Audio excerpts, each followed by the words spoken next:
Everyone, and welcome to the fourth performance of the American Wind Band in its 35th season. Given that it's our spring concert, and more so because it features our 2024 scholarship awardees, our theme is Make Our Garden Grow.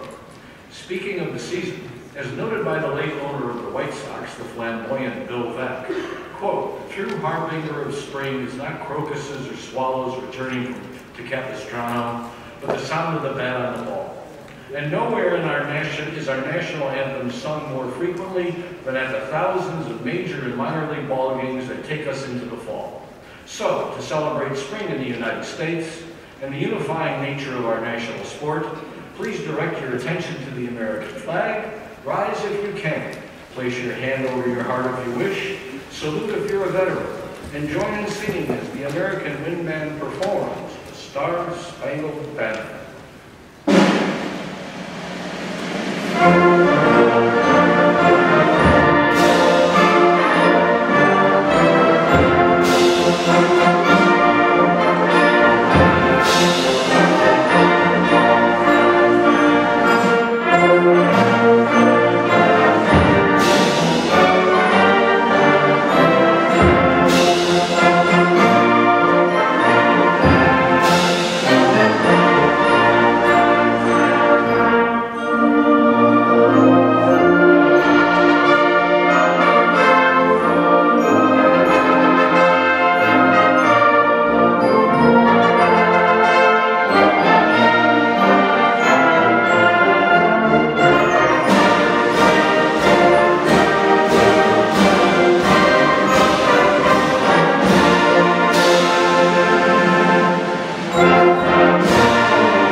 Romberg collaborated to write the wildly popular 1921 operetta Blossom Time, based on the short and tragic life and now renowned music of Franz Schubert.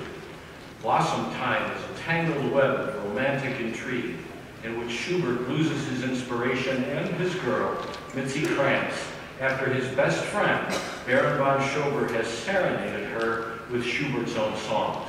That's not a very good best friend. Forlorn and sick with fatal illness, Schubert writes an unfinished symphony, but is unable to attend its premiere.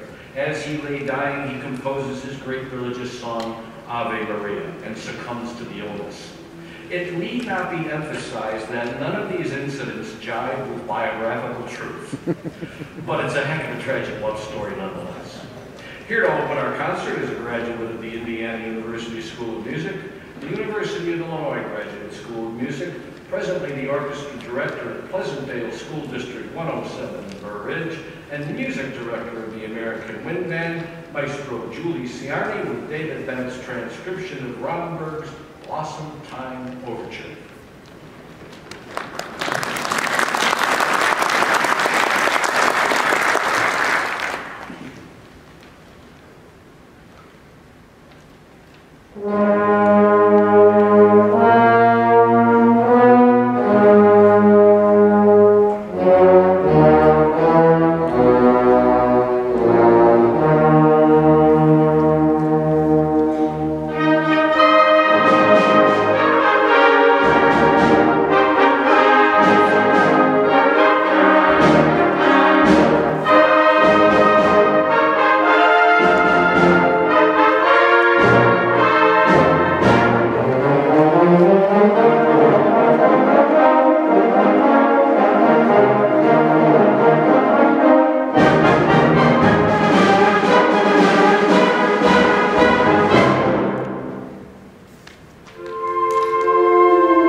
French philosopher Voltaire's 1759 satirical masterpiece, Candide, was very loosely set as a Broadway musical with the book by Lillian Hellman and music by Leonard Bernstein. Taught by Dr. Pangloss, a parody of the German philosopher Gottfried Wilhelm Leibniz, that we live in the best of all possible worlds, Candide sets off from his home in Westphalia to seek out honesty and goodness in Lisbon, Paris, and Buenos Aires. Along with his lover Kunigunda and Dr. Pangloss, Candide confronts misery, crime, malice, and greed. He's cheated, beaten, and reduced to killing people, while Kunigunda meets various sordid and abusive experiences. He returns to Westphalia sadder but wiser, no longer an idealist, but a practical man who marries Kunigunda and is ready to cultivate his own garden. In a sense, our scholarship program cultivates the garden of future musicians. So here to dedicate to our scholarship awardees the closing scene from Bernstein's Candide, titled Make Our Garden Grow, is a graduate of the DePaul University School of Music, the Northern Illinois University Graduate School of Education, distinguished music educator in Chicago public and private schools, as well as founder and now associate director of the American Wind Band, Mr. Vincent J. Furman.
As noted earlier, the spring concert is the concert where we have our 4 young people who have won scholarships to perform.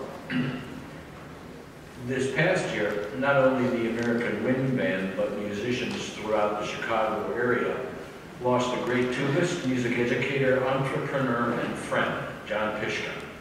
One of this year's scholarships is dedicated to John's legacy, and the awardee is Downers Grove native Keriann Clark. Carrie is in the 8th grade at O'Neill Middle School.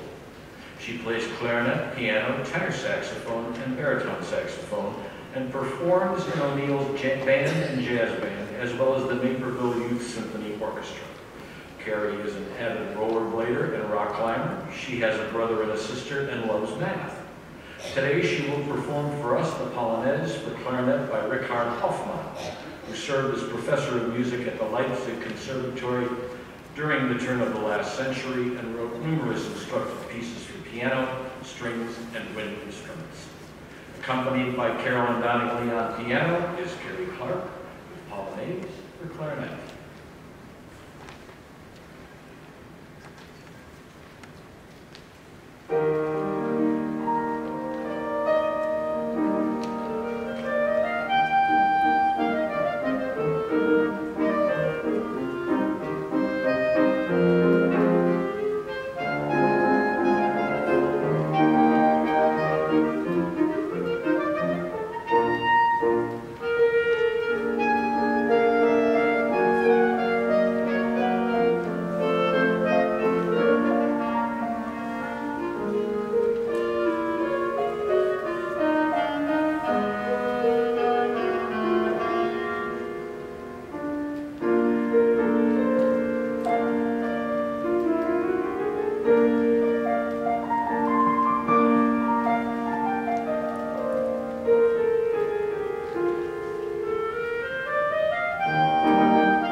Here to present the John Pishka Scholarship Award are Betty Stern and Paula DeBall.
Or end of the 19th century, might think that there is a mistake in our program, or that Debussy, who wrote our next piece, was someone other than Claude.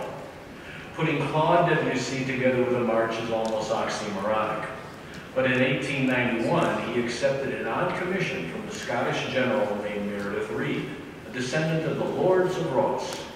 He asked Debussy to write a march using the traditional melody associated with the Ross clan. Debussy complied with a piece for piano four hands. In 1908, he made an orchestral version. The result is hardly an ordinary march. As you may suspect, the main melody fits that description, but Debussy subjects it to constant transformation. The music very gradually reassembles and builds intensity, leading to a rousing conclusion, probably the only part of the composition that met General Reed's expectations. Back to the podium to bring you one of the most curious and intriguing marches ever composed is director Ciarni and the American Wind Band with William Schaefer's transcription of Claude Debussy's Marche Écossaise, or in English, Scottish March.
Now when you go home, you can tell them you've heard it all. Marche by Debussy.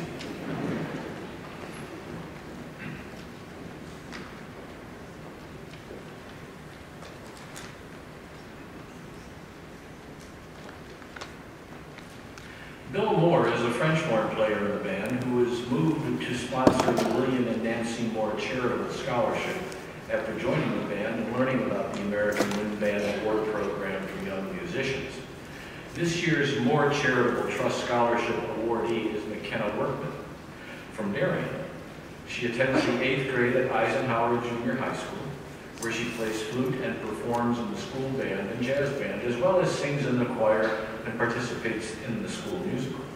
As a member of the school science club, it is no surprise that her love for reading centers on science fiction, and she lists the Lunar Chronicles of Fractured Fairy Tales among her favorites.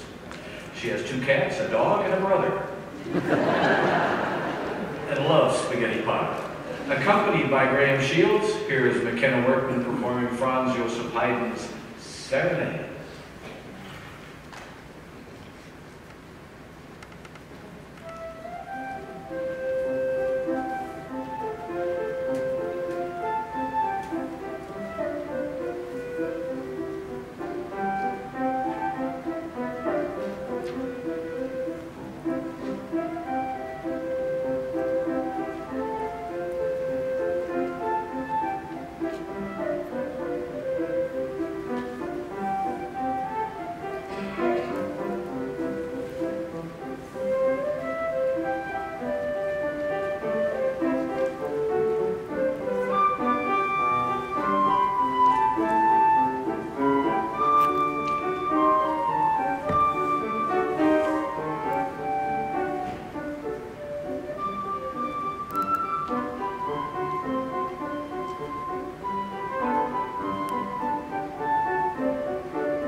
Here to present the William and Nancy Moore Charitable Trust Scholarship Award is Bill Moore. Congratulations on winning the 2024 Moore Scholarship Award. This is a result of your hard work and dedication to your performance. And congratulations on good luck in the future. Remember that music will always be with you.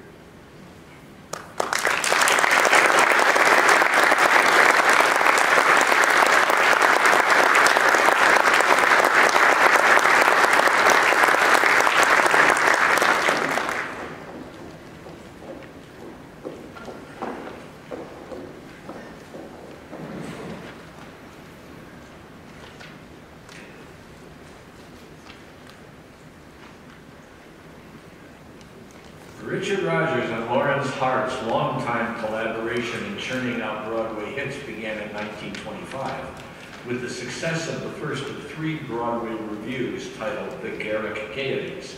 He also wrote the musical lyrics for the second Garrick Gaieties, appropriately subtitled, We Can't Be As Good as Last Year's, in 1926. That revue featured the song Mountain Greenery, Rodgers and Hart's tribute to love in the springtime. Mountain Greenery was also featured in the 1948 MGM film Words and Music when it was performed by Perry Como and Alan Ann McCleary. Dick Van Dyke and Mary Tyler Moore, in character as Rob and Laura Petrie, performed the song in an episode of the Dick Van Dyke Show titled The Sleeping Brother. Over the years, such vocal luminaries as Bing Crosby, Ella Fitzgerald, Patti Page, Mel Torme, the Supremes, Tony Bennett, and even Mickey and Minnie Mouse have recorded Mountain Greenery. Today, Maestro Ciardi and the American Wind Band feature our clarinet section in Richard Maltby's arrangement of Rodgers and Hart's Mountain Greenery.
Now the clarinet stood up and everybody stood up.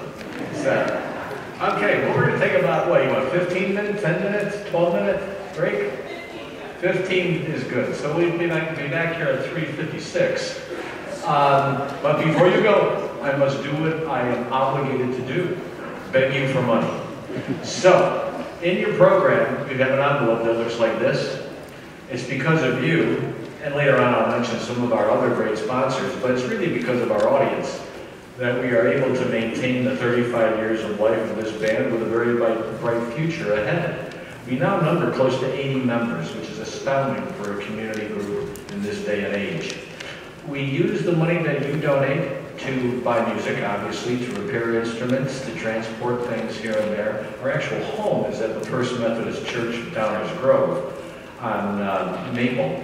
And so getting here, we have to bring a lot of stuff every time we perform in this wonderful venue. So anything that you could feel that is worth the concert today, please place in the envelope, and we have ushers out in the back with red buckets who are more than happy to take your money. And we'll see you back here at 3:56. You can go now. Before we begin the second half, a couple of announcements. We have two new members here today I'd like to introduce. Gwen Floor on clarinet. Gwen? Well, she's a new member, but she came dressed as an empty seat. Now, our other member is Jessica Butts on trombone. Jessica?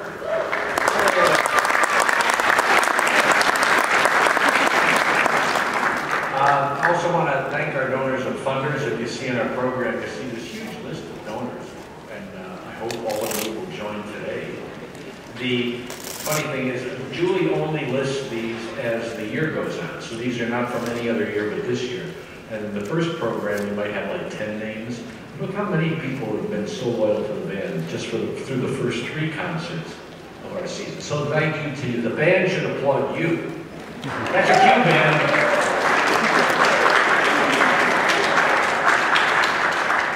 And of course, you see in there we have some other tremendous support from the, patronize those folks who have their advertisements in there. We want to thank the Elmer Symphony Orchestra. They let us use their stands and chairs. And they have a concert coming up. It's in here somewhere. And then a special thanks to the Methodist Church in Downers Grove, as I mentioned, the American Legion Post, where we're going to play on June 1st, and I'll tell you about that in a minute. And the New Page Foundation has always been very good to us. So thanks to all those folks, too. Our final concert will be on Saturday, June the 1st at 3 p.m., not Sunday, but Saturday, and will be held outdoors at the American Legion Post 80 at 4000 Saratoga Avenue in Downers Grove. Bring a blanket or a lawn chair. We play under kind of like a band shell, and then the audience sits on the lawn. In case of inclement weather, we'll perform in the Post's Hall at the same site. Okay. Prolific American composer, the late Morton Gould. Oh, we got something else. Huh? Oh, they don't need to be tuned. Go ahead, tune them.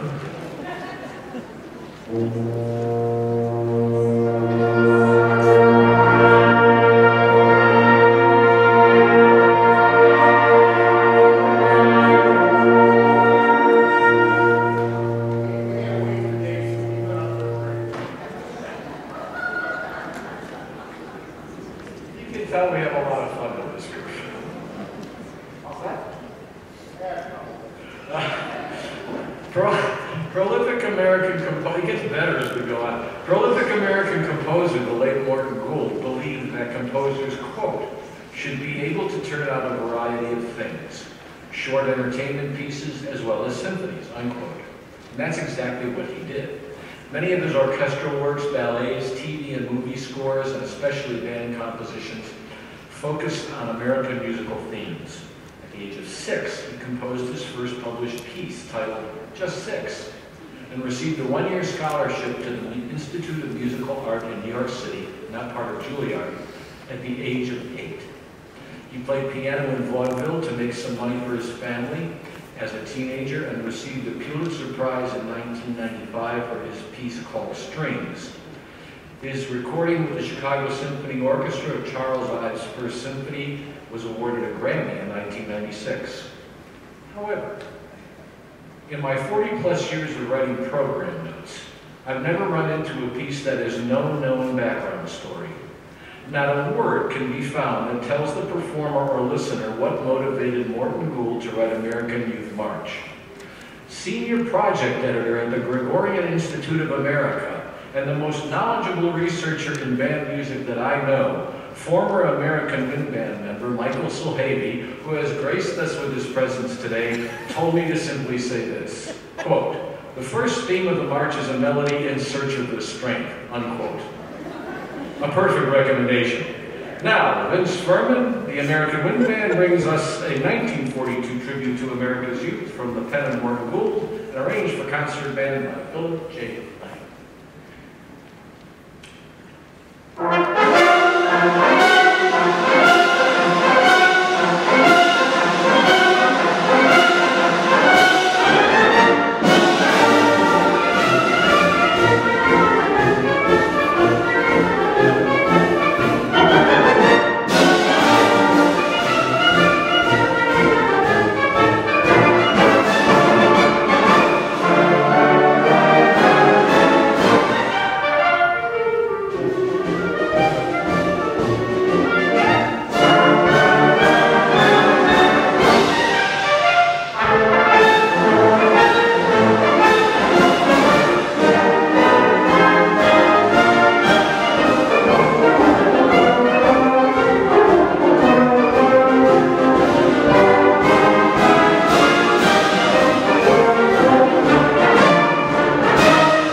And it's unfortunate because it's one of the most interesting of our backgrounds of our soloists that we have today. I have no idea what I did with it. Anyway, our next soloist, hold on just a minute, Luke, I got a question. Is it Amble and Preamble or Preamble and Amble? That's not what Wikipedia is. Anyways, okay, our next soloist is Lukas Phillips on English horn. Lukas goes to Lyons Township High School. I'm trying to remember all this. He goes to Lyons Township High School. He is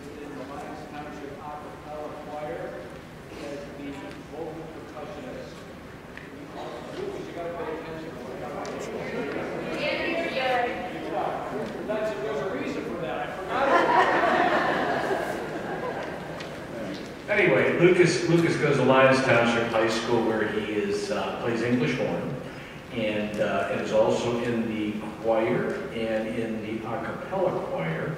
And in the a cappella choir, he provides vocal percussion, which is an interesting idea. He has a lot of hobbies, volleyball. He also likes to cook, and allegedly his family's favorite are his chocolate chip cookies. He also is a vinyl record collector, and Earth, Wind, and Fire, I believe, is his favorite. Okay? And there's a lot more, but I can't remember. But nonetheless, he's going to perform tonight, this afternoon, whenever it is, the Concerto for English Horn by Ned Rorem, accompanied by Julee Phillips on piano.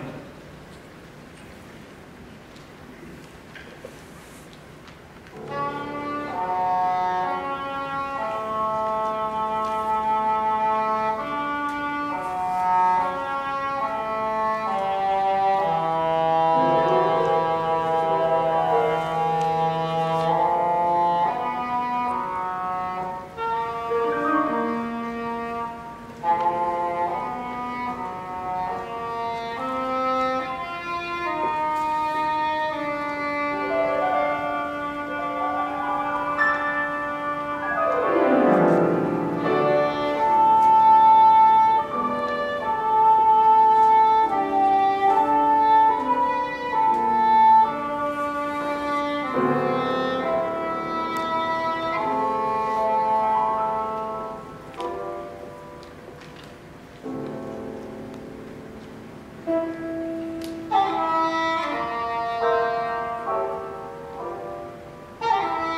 I didn't even mention the scholarship. It's the Joe Zid Memorial Scholarship. Joe was a great friend of many of us who were in the CYO band years ago when he was our equipment manager. He became a very, very big fan and friend of the American Wind Band. And here to present the Joe Zid Memorial Scholarship to Lukas Phillips is his daughter, Liz Zid. Hi everybody, I'm Liz Zid. My dad is Joe Zid, not to be confused with my brother Joe Zid. My grandfather Joe Zid. Dad loved his music. He loved the big bands in the 1940s. Glenn Miller and Dick Jurgens were his favorite. Loved Broadway musicals, soundtracks from Hollywood, blockbusters, and concert bands, much like we've heard here today by the American Wind Band and other organizations past and present. So it's my honor to present to you, Lukas, the Joseph Memorial Scholarship. Congratulations.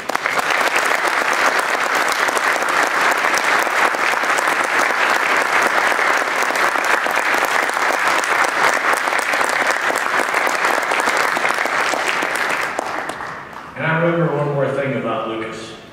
He collects hot sauces. And he's got 40 of them under his belt and still going. Right, Lukas? Actually, you got the best introduction to anybody today.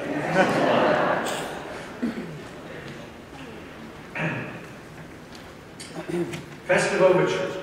Dmitri Shostakovich, a giant among 20th century composers, spends his professional life either in the penthouse or the doghouse of Soviet dictator Joseph Stalin. Okay, Lukas, I called him Alexander, I called him the dictator. He argues with me about this.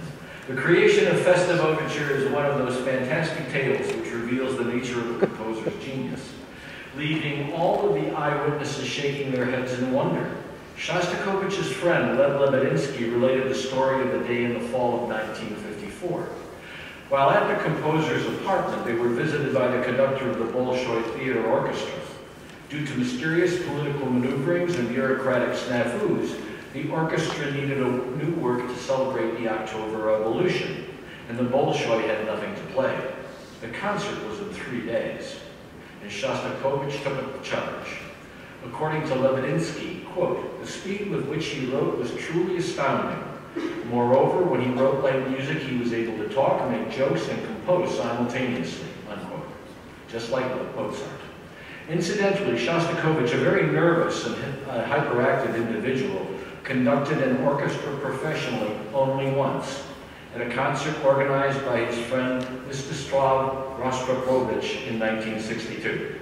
Shostakovich opened the concert with Festive Overture.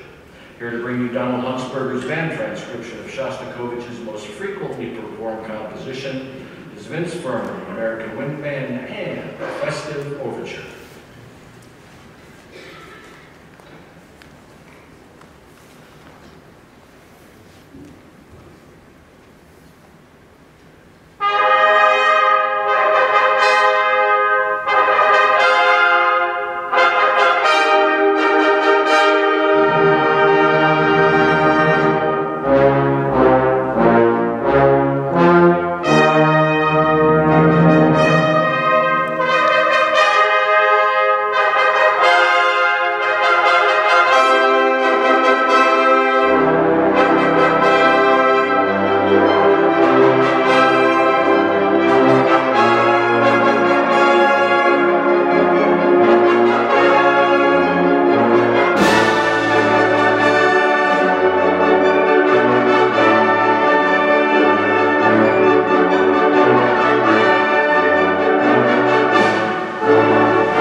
Henrietta Kowalski was an exponent of the American Wind Band from its inception.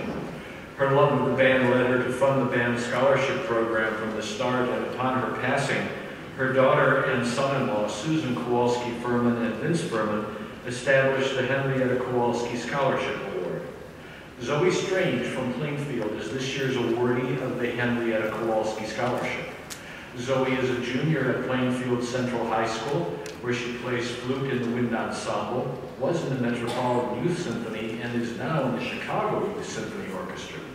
Chosen for the Southwest Prairie Conference Honor Band for the last 3 years, and the Illinois Music Educators Association District Band for the last 2 years, Zoe will perform for us today, accompanied by Sarah Langham, Georges Lee's Fantasy par flûte et piano.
Zoe at the last rehearsal, and I'm going to pass along a few tidbits.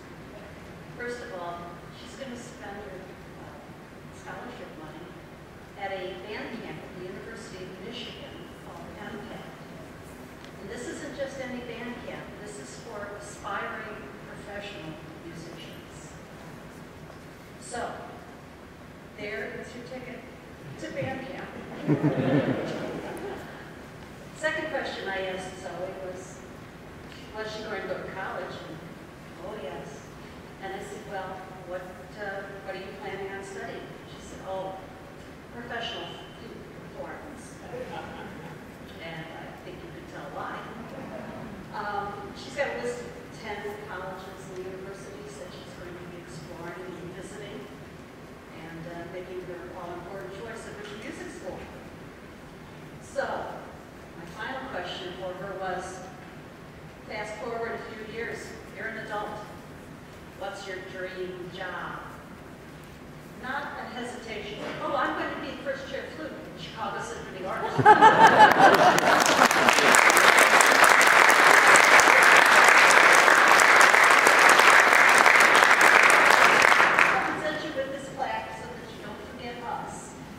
When you achieve your goal. Congratulations.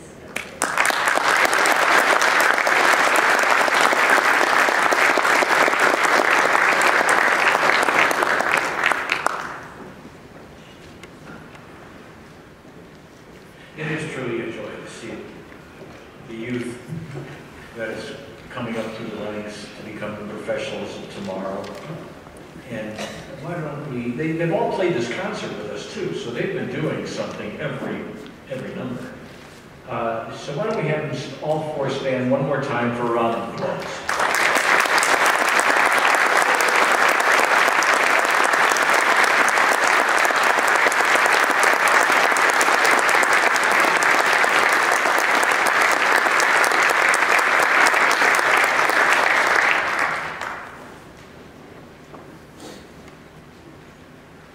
Presley's induction into the United States Army in 1957 inspired Charles Strauss and Lee Adams to write the 1958 Tony Award-winning musical, Bye Bye Birdie.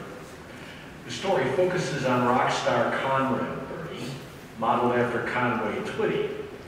Women love him, men want to be him, and teenage girls swoon at the mention of his name.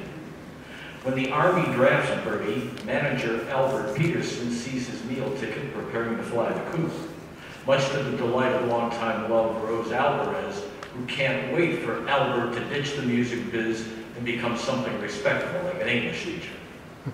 Desperate for publicity big enough to survive Birdie's departure, Albert and Rose hatch a plan.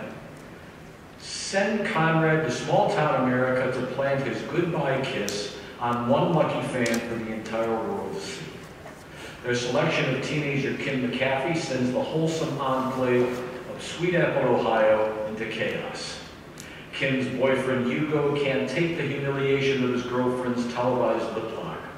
Rose can't take another minute of Albert's distracted ways. And Sweet Apple can't take its teen's riotous rebellion. Will Sweet Apple ever be the same? The show's overture includes Baby Talk to Me, How Lovely to Be a Woman, Kids, One Boy, One Girl, and Put on a Happy Face. Here to bid you bye-bye for today is director Julee Phillips, the American Wind Band, and John Kakavas' arrangement of the Overture 2, Bye Bye Birdie.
whistle. Our June concert on June 1st at the American Legion Post is going to feature a special presentation. We have a number of people in our band who graduated from Proviso West High School, including Julie, who played for a remarkable jazz band director named Paul Talaska. Paul passed away 2 years ago, and I suggested to these guys that maybe they would want to get together and put together a band to kind of do a tribute to him. We had our first rehearsal on Wednesday. I have never seen that much enthusiasm. And some of these guys have been playing all along. Some of them haven't played for a long time, but they sounded marvelous at the first rehearsal. So if all things go well, you're going to be in the treat for some special big band music on June 1st. So make sure you get your chairs and your hats and join us at the American Legion. Thank you. Have a very safe trip.